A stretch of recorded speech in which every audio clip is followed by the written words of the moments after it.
السلام علیکم ورحمۃ اللہ وبرکاتہ ان الحمد للہ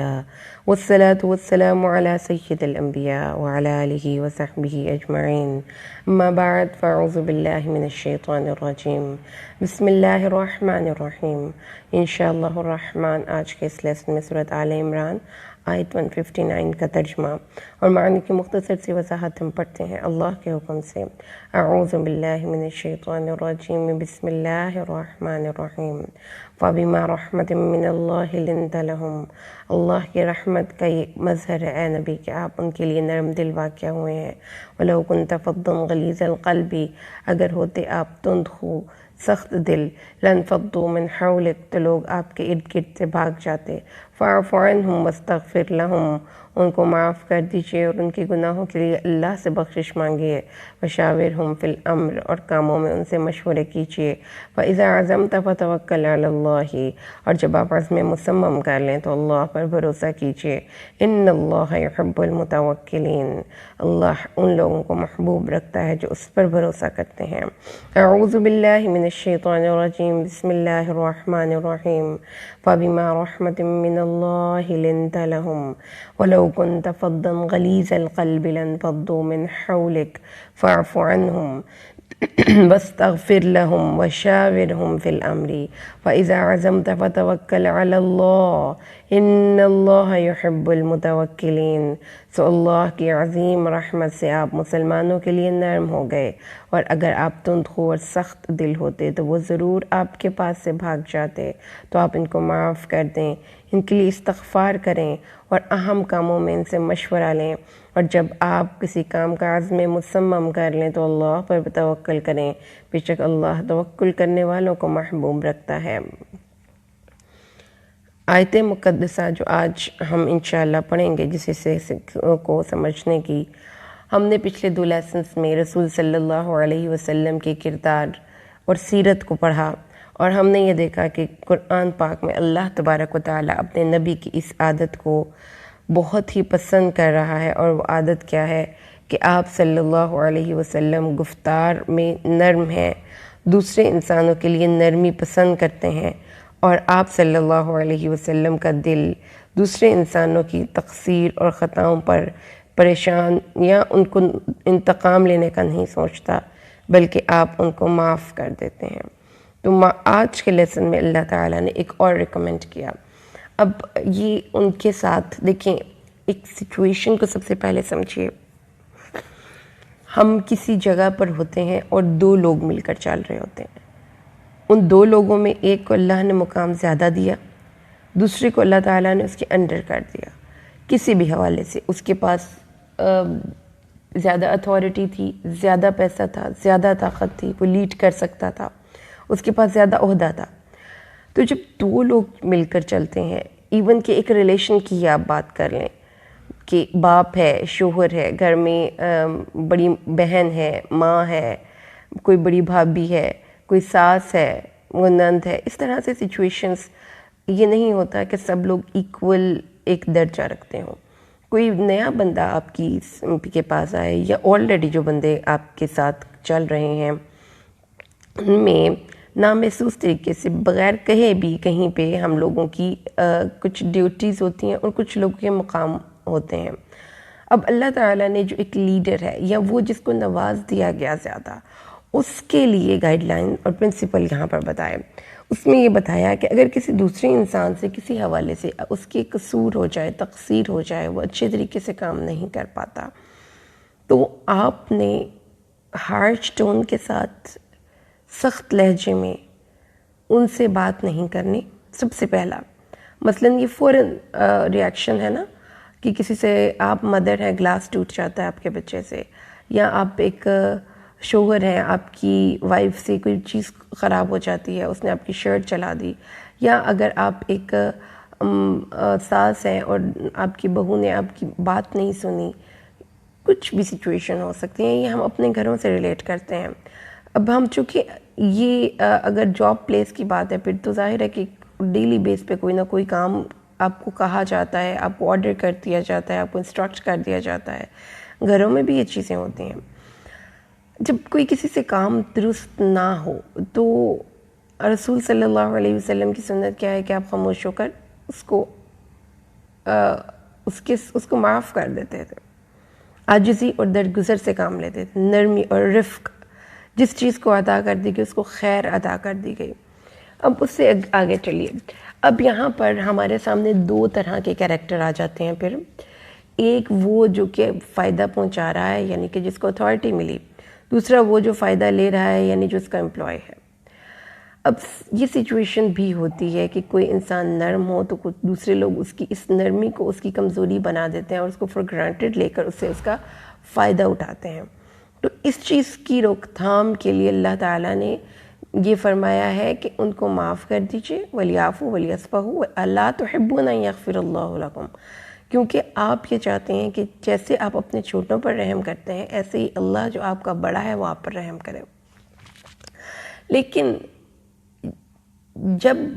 آپ کا معاف کر دیا جانا آپ کی کمزوری کنسیڈر ہونے لگے اور لوگ یہ سمجھیں کہ اس نے کیا کہہ دینا ہے،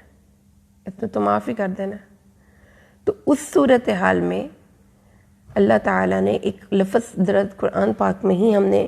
پچھلے لیسن میں پڑھا تھا، جس میں اللہ تعالیٰ نے فرمایا تھا کہ جو کوئی معاف کر دے اور اصلاح کے راستے پر چلے،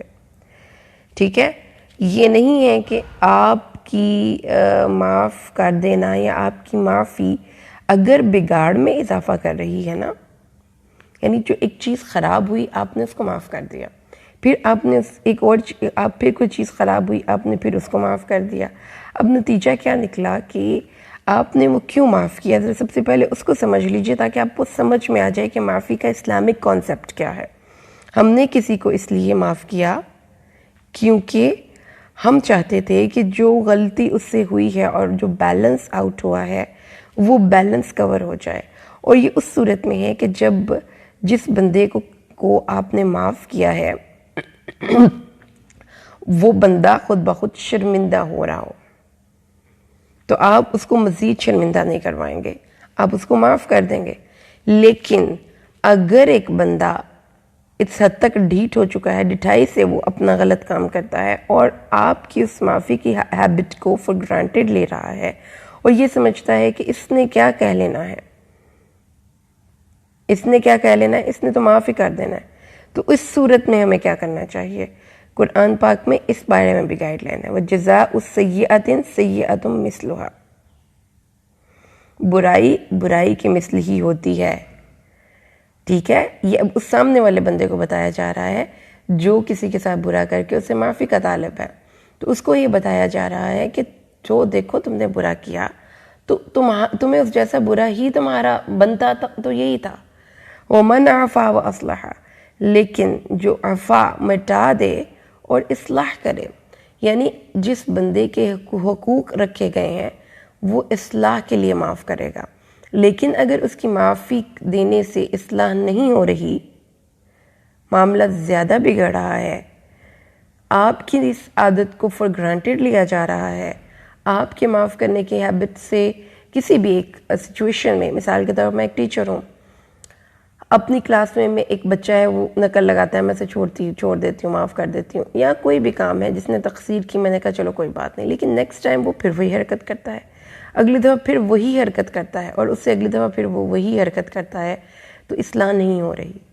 وہ آپ کی اس ہیبٹ سے شرمندہ، آپ کے معاف کرنے سے شرمندہ نہیں ہو رہا،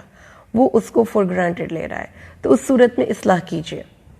معاف کر دینا ریکمینڈڈ نہیں ہے، اس سچویشن میں اصلاح کرنا ریکمینڈڈ ہے، تو اس اصلاح کے لیے کبھی کبھی ہمارے والدین، اگر بچہ ہے اس سے غلطی ہوتی ہے، ایک دفعہ غلطی کرتا ہے، 2 دفعہ کرتا ہے، تیسری دفعہ غلطی کرتا ہے، تو پھر اس کو معاف نہیں کرتے، پھر اس کو بتاتے ہیں کہ تم نے غلط کیا، تمہیں اس کی پینلٹی، اس کے آؤٹ کمز کو برداشت کرنا پڑے گا۔ تو یہ ایک اسپرٹ ہونی چاہیے ہماری زندگی گزارنے کے لیے، رفق اور نرمی میں بھی، معاف کرنے میں بھی ایک بیلنس رکھیے۔ لائف میں رسول صلی اللہ علیہ وسلم کی یہ بھی حدیث ہے کہ ایک مومن ایک سوراخ سے 2 دفعہ نہیں ڈسا جاتا، سو یہ ایک بہت امپورٹنٹ پوائنٹ ہے جو کہ آپ کو اپنے مائنڈ میں رکھنا ہے، اور معاف کرنے کے باب میں ہمیں سمجھنا ہے کہ why do we pardon, why do we forgive، کیونکہ ہم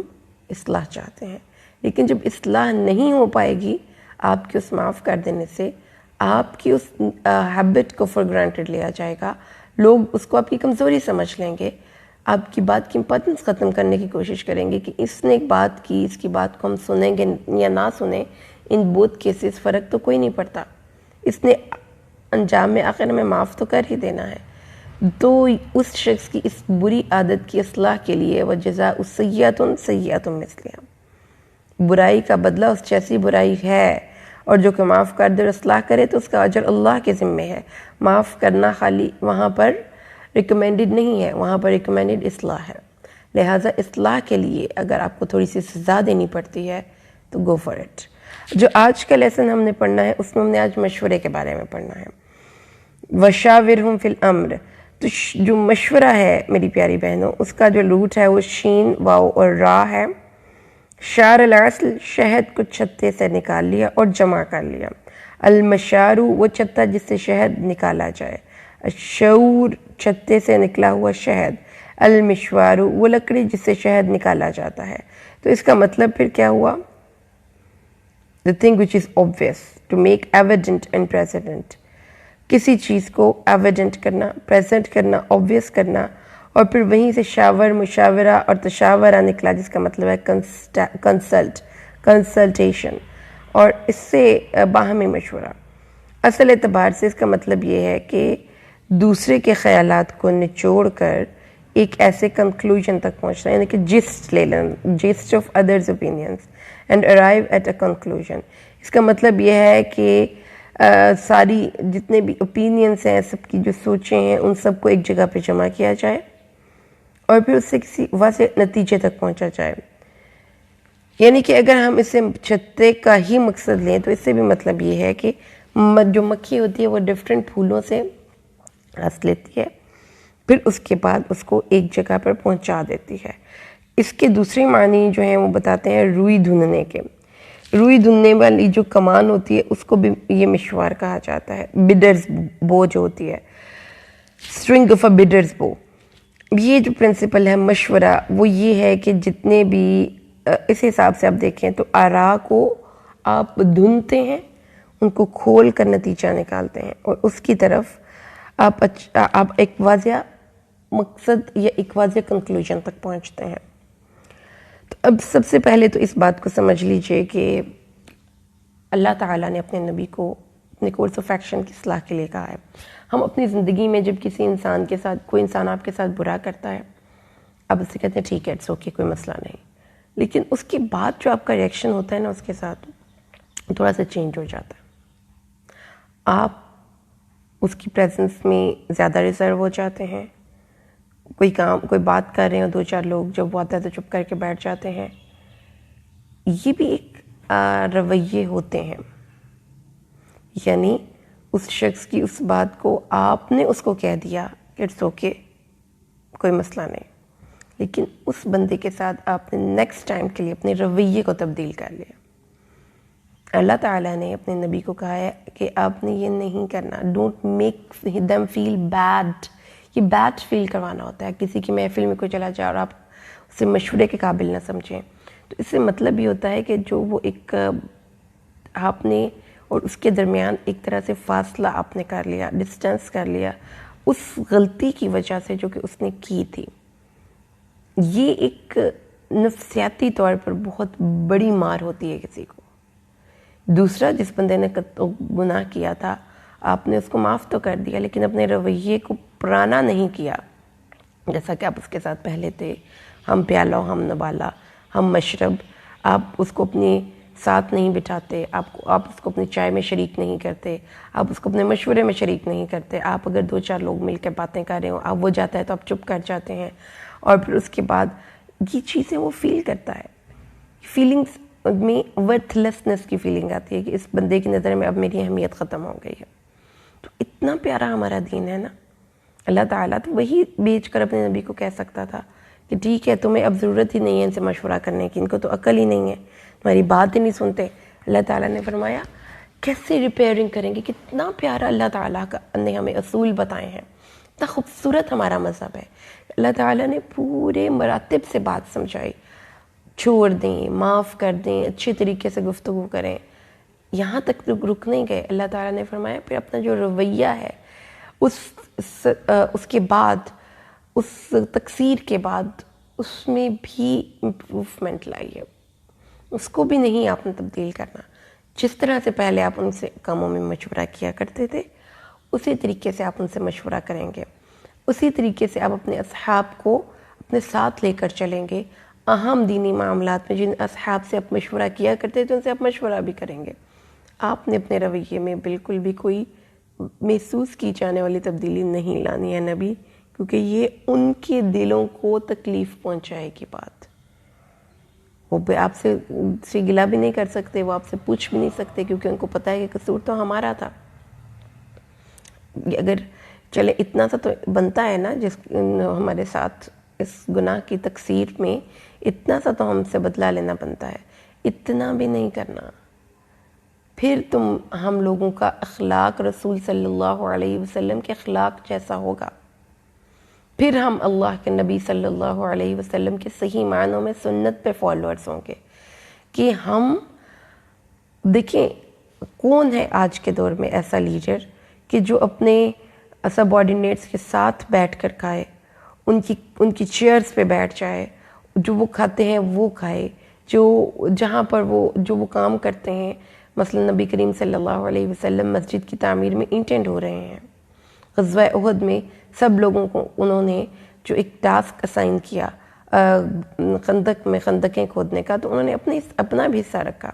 اگر کوئی جنگ میں سواری تھوڑی ہے تو آپ صلی اللہ علیہ وسلم نے خود اپنی باری بھی مقرر کی. انہوں نے اپنے آپ کو عام لوگوں سے علیحدہ نہیں کنسیڈر کیا. اور پھر عام معاملات میں مشورہ کرنے کا حکم دیا گیا. اور یہ اللہ کا حکم ہے کہ آپ یہ مت سمجھیں کہ آپ عقل کل ہیں، آپ کو سب آتا ہے، آپ کو سب پتہ ہے. اگر کوئی شخص یہ سوچ سکتا ہوتا کہ میں عقل کل ہوں تو وہ رسول صلی اللہ علیہ وسلم اس بات کے زیادہ حق رکھتے تھے، کیونکہ ان کے پاس ایک واضح طور پر وحی آتی تھی، اللہ کی طرف سے ان کو رہنمائی ملتی تھی. تو وہ یہ کہہ سکتے تھے کہ میں تو عقل کل ہوں، مجھے تو سب پتہ ہے، میں کسی سے کیوں پوچھوں. نہیں، اللہ تعالیٰ نے فرمایا تدریجاً نرمی اور شفقت کیجیے، تقصیر ہو گئی ان کو معاف کر دیجیے،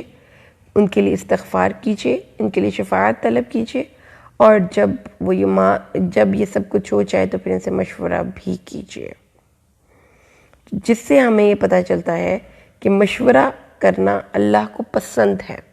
یہ سوچ لینا کہ رسول صلی اللہ علیہ وسلم نے فرمایا جس سے مشورہ کی طلب کیا جائے وہ امین ہے. حضرت انس بن مالک بیان کرتے ہیں رسول صلی اللہ علیہ وسلم نے یہ فرمایا کہ اللہ سے مشورہ کرو، اور اللہ سے مشورہ کرنے کا کیا محل ہے؟ استخارہ کریں. جس نے استخارہ کیا وہ نامراد نہیں ہوگا، جس نے مشورہ کیا وہ نادم نہیں ہوگا، جس نے میانہ روی کو اختیار کیا وہ کنگال نہیں ہوگا. رسول صلی اللہ علیہ وسلم نے فرمایا کہ جو شخص کسی کام کا ارادہ کرے اور اس میں کسی مسلمان شخص سے مشورہ کرے، اللہ اس کو درست کام کی ہدایت دے دیتا ہے. اور ایک اور حدیث ہے، رسول صلی اللہ علیہ وسلم نے فرمایا ہے کہ مشورہ کرنے سے اللہ تبارک و تعالی ہمیں صحیح بات کی طرف رہنمائی کرتا ہے. اس سے پتہ کیا ہے؟ مطلب اللہ تعالیٰ نے اس چیز کو اکنالج کیا ہے کہ some people are more experienced than you. Then you must acknowledge their experience. کچھ لوگ آپ کے کام میں آپ کی فیلڈ سے زیادہ ایکسپیرینسڈ ہوں گے، ان سے مشورہ کریں. کچھ لوگ آپ سے زیادہ نالجبل ہوں گے، کچھ لوگ زیادہ اس سچویشن کو آپ سے زیادہ سمجھتے ہوں گے. تو یہ ساری چیزیں مشورے میں آتی ہیں اور یہ ساری اکنالجمنٹس آتی ہیں. اور یہ بھی آتا ہے کہ آپ کی عاجزی ہے، آپ اپنے آپ کو یہ نہیں سمجھتے کہ مجھ سے بڑا کون ہے. اور بہت امپورٹنٹ چیز جو یہاں سے ہمیں پتہ چلی وہ یہ ہے کہ کوئی بھی اہم کام آپ کی زندگی میں درپیش ہو، انسانوں سے مشورہ کریں اور پھر اللہ سے استخارہ کریں. کیونکہ حدیث میں آتا ہے رسول صلی اللہ علیہ وسلم اپنے صحابہ کو استخارہ کرنا ایسے سکھاتے تھے، یہ استخارے کی دعا جیسے کہ کوئی قرآن کی آیت سکھاتے تھے. اور ہر اہم معاملے میں ہمیں ریکمینڈ ہے کہ ہم اللہ سے استخارہ کریں. اور اس کا طریقہ کار کیا ہے؟ آپ 2 رکعت نماز ادا کیجئے دن میں کسی بھی وقت ممنوع اوقات کے علاوہ، یعنی فجر اور عصر کے بعد جب تک سورج غروب یا طلوع نہیں ہوتا، فجر کے بعد جب تک سورج طلوع نہیں ہوتا، عصر کے بعد جب تک سورج غروب نہیں ہوتا. آپ نے تب اس کے بعد نماز نہیں ادا کرنی، اس کے علاوہ کسی بھی وقت آپ 2 رکعت نماز ادا کریں۔ اور یہ دعائے استخارہ ہے، اللہم انی استخیرک، اے اللہ میں تجھ سے خیر مانگتا ہوں، واستقدرک بقدرتک، اور تیری قدرت سے تجھ سے سوال کرتا ہوں، واسألک بفضلک العظیم، اور تجھ سے تیرے فضل عظیم کا سوال کرتا ہوں، فانک تقدر ولا اقدر، تو قدرت رکھتا ہے میں قدرت نہیں رکھتا، فانک تعلم ولا اعلم، اور تو جانتا ہے اور میں نہیں جانتا، اللہم وانت علام الغیوب، اور تو سب غیبوں کا علم رکھنے والا ہے، اللہم ان کنت تعلم، اللہ اگر تیرے علم میں ہے، ان ھذا الامر، کہ یہ کام، اس کام کا ذہن میں سوچئے جس کام کے لیے آپ استخارہ کر رہے ہیں، خیر لی فی دینی و معاشی و عاقبت امری، اگر یہ میرے لیے بہتر ہے میرے دین میں، میرے معاش میں اور انجام کے اعتبار سے، فقدرہ لی، تو اس کو میرا مقدر کر دے، فقدرہ لی ویسرہ لی وبارک لی فی، اس کو میرے لیے آسان کر دے اور اس میں میرے لیے برکت ڈال، وَإِن كُنْتَ تَعْلَمُ، اور اگر تو جانتا ہے، ان ھذا الامر، کہ یہ کام، اس کام کے بارے میں سوچئے، شر لی، برا ہے میرے لیے، فی دینی و معاشی و عاقبت امری، میرے دین میں، میرے معاش میں اور میرے انجام آخر میں، فَاصْرِفْهُ عَنِّي وَاصْرِفْنِي عَنْهُ، اس کو مجھ سے دور کر دے اور مجھے اس سے دور کر دے، ثُمَّ اقْدِرْ لِيَ الْخَيْرُ مِنْ حَيْثُ كَانَ، اور پھر میرے لیے خیر مقدر کر دے جہاں پہ بھی وہ ہے، ثُمَّ أَرْزِنِي بِهِ، پھر مجھے اس پہ راضی کر دے۔ تو یہ اتنی خوبصورت دعا ہے، جب بھی کبھی آپ کی زندگی میں کوئی واقعہ مشکل یا کوئی امپورٹنٹ واقعہ رونما ہو، یا آپ نے کوئی ڈیسیجن لینا ہو، actually decision making is very important time in your life that makes you or breaks you. In every person's life there is a time of making and there is a time of breaking, and that is directly connected to the decisions you take۔ آپ اگر اپنی life میں wisely decide کرتے ہیں تو آپ آگے بڑھتے ہیں، اور یہی ہے جو کہ چوائسز ہیں آپ کی۔ تو جب آپ ڈیسائیڈ نہ کر پائیں تو پھر مشورہ کریں، انسانوں سے بھی مشورہ کرنے کا حکم دیا گیا ہے اور اللہ سے بھی مشورہ کرنے کا حکم دیا گیا ہے۔ ہمیں یہ دونوں کام کرنے چاہیے، دوسرے انسانوں کے تجربوں سے فائدہ اٹھانا چاہیے۔ آپ نے مثال کے طور پر یہاں سے لاہور جانا ہے اور آپ کو پتہ ہی نہیں گاڑی کہاں سے ملتی ہے، کہاں پہ ہم اتریں گے، کہاں پہ ہم پہنچیں گے، کہاں سے ہم نیکسٹ ملے گی،